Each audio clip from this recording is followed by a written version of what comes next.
بسم اللہ الرحمن الرحیم ناول تہمت تمہارے عشق کی قسم 42 پارٹ 1 رائٹر ہادیہ مغل۔ کھٹک کا یہ گاؤں نہایت پسماندہ تھا جہاں کے لوگ نہایت سادہ تھے۔ آگے بڑھتے دور میں بھی وہ بہت پیچھے اپنے بزرگوں کی بنائی گئی روایات اور اصولوں پر زندگی بسر کرنا اپنا فرض سمجھتے تھے۔ تعلیم شعور کیا تھا لوگ نہیں جانتے تھے۔ کچھ چودھری حویلی کے خوف نے ان کو کبھی آگے بڑھنے ہی نہیں دیتے۔ زندگی نہایت تلخ اور ظلم و ستم سے بھرپور تھی۔ مخدوم اور قیوم چودھری کے والد منظور چودھری ایک عیاش اور ظالم ترین آدمی تھے۔ گاؤں کی ہر لڑکی ان کی منظور نظر ہوتی تھی اور جو ذرا بھی بغاوت کرتا تھا یا پھر آواز اٹھاتا اسے دردناک موت دے دی جاتی اور انصاف کا تصور بھی نہیں کیا جا سکتا تھا۔ عدالتی قانون نظام یہاں سب منظور چودھری کے اختیار میں ہی تھا۔ وقت کی رفتار ساتھ ساتھ ظلم و ستم بھی بڑھنے لگے تھے اور پھر ایک خاندان اس ظلم سے تنگ آ کر شہر جا بسا تھا جنہوں نے وہاں قانونی مدد کے ذریعے گاؤں میں قانون نافذ کروایا، پر یہ بھی چند دن ہی باقی رہا۔ منظور چودھری اس انسپکٹر کو بھی خرید چکے تھے، لیکن شاید منظور چودھری کا برا وقت شروع ہونے والا تھا تبھی انہیں ایک لڑکی کے قتل کی وجہ سے جیل جانا پڑا، پر چند دن بعد ہی اپنے رسوخ استعمال کر کے وہ رہا ہو چکے تھے۔ جیل جانا اور پھر وہاں سے رہا ہونا گاؤں والوں کے لیے ایک اور مستقل عذاب لایا تھا۔ ان کے شہر امیز دماغ نے یہ فرسودہ رسم بنائی تھی جس میں ان کے ساتھ ان کے برابری کے لوگ بھی راضی ہوئے تھے۔ ایک اور دردناک ظلم و ستم کا آغاز ہوا تھا۔ گاؤں کی کمزور کم عمر لڑکیوں کو چودھری اور باقی وڈیرے اپنے اجارہ داری سمجھتے تھے۔ جو بھی لڑکی انہیں پسند آتی ایک سازش کے تحت اس سے نکاح میں لیا جاتا اور پھر چند دن کے قربتوں کے بعد وہی خوبصورت ترین لڑکی ان کے لیے گھٹیا بد کردار لڑکی بن جاتی اور ہمیشہ کے لیے کال کوٹری میں پھینک دیا جاتا۔ مخدوم چودھری بھی باپ کا عکس تھا۔ ظلم ستم عیاشی گویا وہ بھی اپنا حق سمجھتے تھے، پر قیوم چودھری کا ان سب سے دل خراب ہوتا تھا تبھی وہ شہر جا بسے تھے۔ فرق صرف یہ تھا کہ مخدوم چودھری بد نظر نہیں تھے۔ ساتھ والے گاؤں کے سرپنچ کی بیٹی صدیقہ بیگم ان کی واحد اقلیتی محبت تھی جن سے شادی کے بعد وہ کسی کے نہیں ہوئے تھے۔ زین اور شجیہ ان کی دو اولادیں تھیں۔ ان کے نکاح میں 4 عورتیں تھیں لیکن وہ سب کی سب مختلف طریقے سے قتل کر دی گئی تھیں اور یہ سب منظور حسین کی بدولت ہوا تھا۔ پر مخدوم چودھری ان دنوں صدیقہ بیگم کے اسیر تھے تبھی ان سب سے کوئی فرق نہیں پڑا تھا۔ منظور حسین کی ساری توجہ ہمیشہ سے مخدوم چودھری کی جانب تھی۔ قیوم چودھری اپنی یونیورسٹی کی لڑکی کو ہی پسند کر کے وہیں اپنا گھر بسا چکے تھے جن سے ان کے 2 بیٹے تھے۔ ایک بیٹا کچھ عرصہ بعد ہی فوت ہو گیا تھا، پر اس کی موت کیسے اور کب ہوئی کوئی نہیں جانتا تھا۔ وہ اپنی بیوی اور چھوٹے بیٹے اظفر کو لیے گاؤں واپس آ گئے تھے۔ وہی دوسری جانب اس گاؤں سے اگلے 2 چھوڑ کر ملک خاندان کا راج تھا، لیکن وہاں معاملات بالکل الگ تھے۔ کمال ملک کے والد احسان ملک ایک سمجھدار آدمی تھے اور یہاں بڑھتی ترقی ان کی ذہانت اور بردباری کا منہ بولتا ثبوت تھی۔ احسان ملک اور منظور چودھری کہنے کو تو دوست تھے لیکن بہت کم دونوں ایک دوسرے سے ملے تھے۔ احسان ملک کے 3 بیٹے تھے، کمال ملک، جمال ملک اور میکال ملک۔ میکال ملک سب سے بڑے تھے جن کے 2 بچے سلمان ملک اور عروشے تھے۔ جمال ملک سب سے چھوٹے تھے لیکن وہ کمال ملک سے پہلے شادی کر چکے تھے۔ ان کے 2 بیٹے آریان ساگر اور شایان، دونوں میں 1 سال کا فرق تھا۔ احسان ملک نے کمال ملک کی شادی اپنی پسند سے کروائی تھی۔ نجمہ بیگم ان کی پسند کبھی نہیں رہی تھی، پر باپ کے سب سے فرما بردار بیٹے ہونے کی وجہ سے وہ چپ چاپ نباہ کرتے رہے۔ حریم کی پیدائش ان کا دل مزید نجمہ بیگم سے برا کر گئی تھی۔ شایان اور آریان حد درجہ ان کے لاڈلے تھے اور 3 سال تک ساری محبت انہوں نے ہی سمیٹی تھی۔ پھر وحاج کی پیدائش نے جیسے ان کا دل نجمہ بیگم کے لیے نرم کر دیا، پر جو محبت وہ شایان آریان سے کرتے تھے وہ انہیں وحاج سلطان سے بھی نہ ہوئی تھی۔ جمال ملک کا زیادہ رجحان شہر کی طرف تھا لیکن تینوں بھائیوں کو باپ سے حد درجہ محبت تھی، اس لیے کبھی جاننے کا نہیں سوچا تھا۔ پر وہ آریان اور شایان کا ایڈمیشن وہ شہر کے سب سے اچھے سکول میں کروا چکے تھے۔ شایان آریان کی پیدائش کے 4 سال بعد انم پیدا ہوئی تھی، وہ بھی کمال ملک کی لاڈلی تھی۔ نجمہ بیگم کی گود میں بھی تعبیر آ چکی تھی لیکن کمال ملک کو اپنے بچوں سے خاص لگاؤ شروع سے ہی نہیں تھا۔ سلمان ملک گھر کا بڑا پوتا تھا لیکن ہر جانب ریان اور شایان کی تعریفیں ہوتی تھیں۔ وحاج سلطان اپنے نام کی طرف بادشاہوں کی مانند تھا۔ اس کی ٹھہری ہوئی ذات اور ذہانت کی قدر صرف اس کے بوڑھے دادا کرتے تھے جو چند سال ہی زندہ رہ پائے، پھر وہ صرف ماں کے قریب رہا تھا۔ زمانے میں قدم رکھتے وہ دونوں بھائی صاحب کی آنکھوں کا تارا تھے۔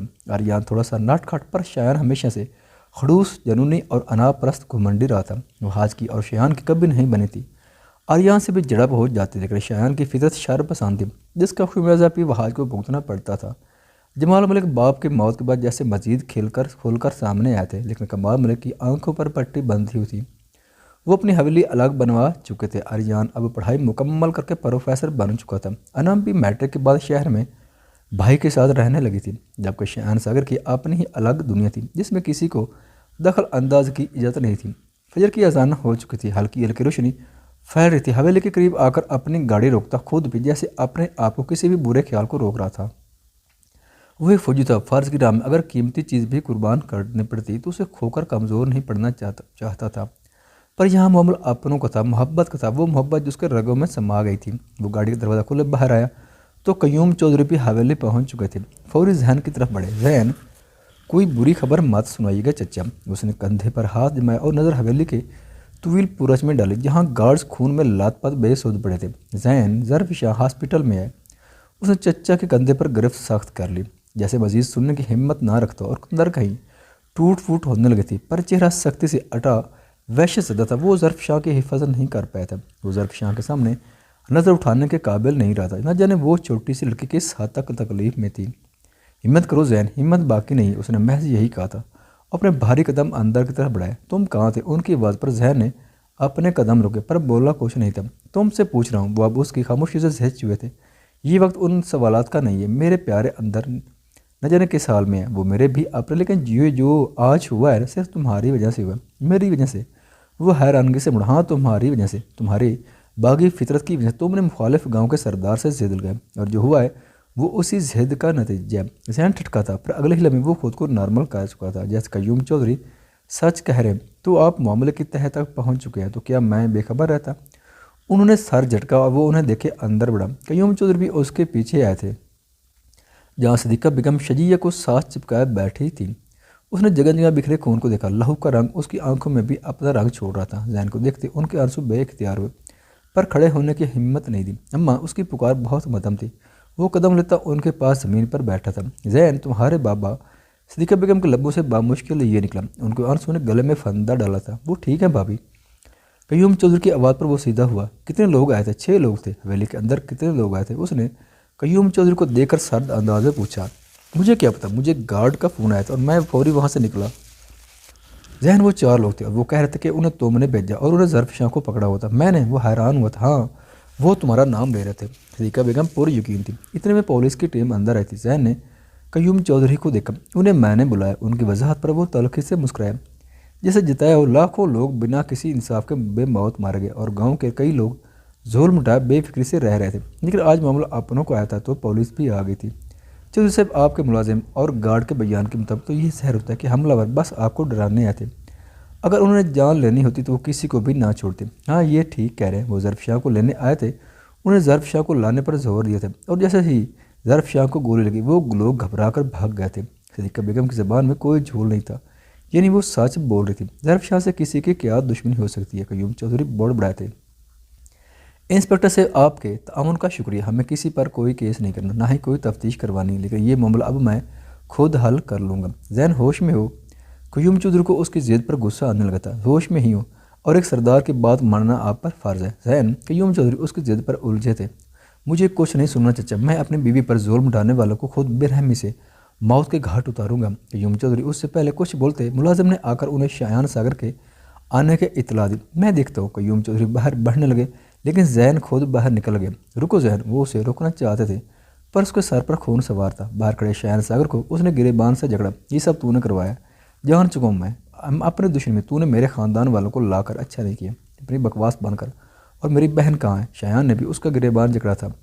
گھٹیا انسان، اب اپنی بہن کو بیچ میں لے گیا۔ ذہن نے ایک زوردار پنچ اس کے منہ پر مارا، پر وہ اپنی جگہ سے 1 انچ نہیں لیتا۔ اس نے بھی جواباً اس کے جبڑے پر مکہ مارنا چاہا، پر ذہن اس کا ہاتھ جکڑ کر اسے دور دھکیلے جارحانہ تیوالی اس کی طرف آیا۔ ذہن، قیوم چودھری نے آگے بڑھ کر ذہن کو بامشکل قابو کیا۔ میری بہن کہاں ہے؟ ذہن چودھری، اگر اسے کچھ ہوا تو تیری عزت بھی سلامت نہیں رہے گی۔ شایان کی شہد رنگ آنکھوں میں ایک الگ ہی جنون تھا، جبکہ ذہن نے قیوم چودھری کی گرفت میں جھٹپٹایا تھا۔